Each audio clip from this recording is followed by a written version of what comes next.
விருச்சிக ராசிக்கான பலன்கள். ராசி அதிபதி செவ்வாய் 12ஆம் இடத்தில் இருக்கிறார்.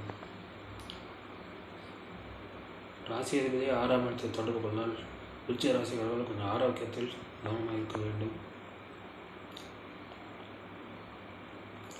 10ஆம் அதிபதி சூரியன் 11ஆம் இடத்தில் இருக்கிறார். மாத பிறப்புகளில் கூட புதன் உச்சமாக இருக்கிறார். விருச்சிக ராசிகளுக்கு பொருளாதாரம் நன்றாகவே இருக்கும். ப்ரமோஷனாக காத்து கொண்டிருக்கும். ப்ரமோஷன் கிடைக்கும். 7ஆவது சுக்கிரன் 10ஆம் இடத்திற்கு கூட கேது சேர்ந்திருக்கிறார். குடும்பத்தோடு கோயிலுக்கு செல்வீர்கள்.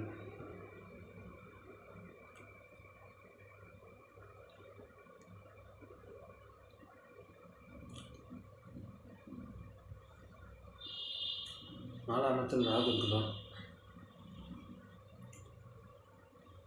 உங்கள் வீட்டில் தேவையில்லாத விரயங்கள்லாம் ஏற்படும்.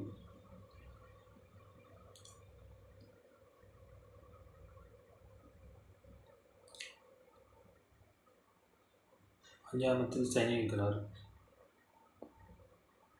4ஆம் இடத்தில் சனி 5ஆம் இடத்தில் இருக்கிறது சிறப்பு தான்.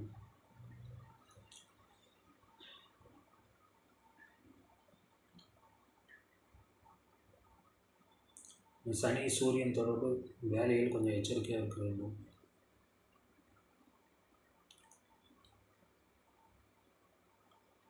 ரெண்டாவது குரு 8ஆம் இடத்துக்கு இருக்கிறார். ஸோ விருச்சிக ராசியில் கஷ்டப்பட்டு பணம் சம்பாதிக்கிற நிலைமை ஏற்படும். சில பேருக்கு வெளிநாட்டுக்கு செல்வார்கள். வெளிநாட்டு மூலம் பணம் வரும். தனுசு ராசிக்கான பலன்கள். தனுசு ராசிக்கான பலன்கள். ராசி அதிபதி குரு 7ஆம் இடத்தில் இருக்கிறார். தனுசு ராசிக்கான திருமணம் நடக்கிறதுக்கான வாய்ப்பு அதிகமாக இருக்கிறது.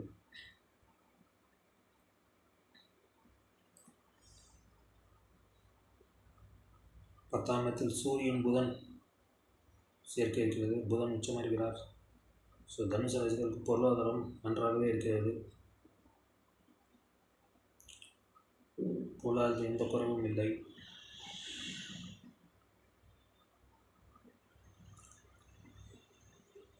ஒன்பதாம் இடத்தில் கேது இருக்கிறார்.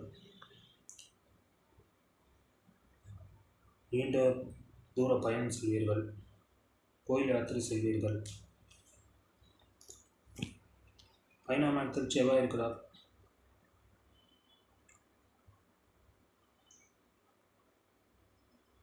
ஒரு மூத்த சகோதரங்களும் செலவுகள் இருக்கும்.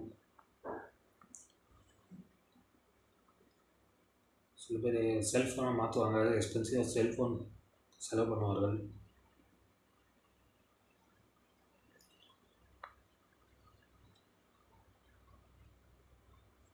குழந்தைகளால் பிரச்சனைகள் இருக்கும்.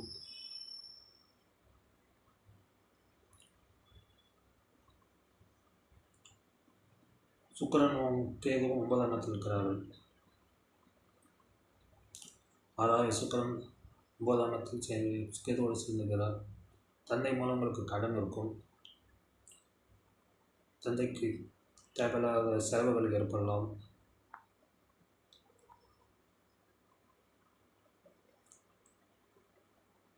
தனுசு ராசிக்கு 9, 10ஆம் தேதிகள் சூரியன் புதன் உச்சம் நன்றாக இருக்கிறது. தர்ம கர்மாதி யோகம் இருக்கிறது.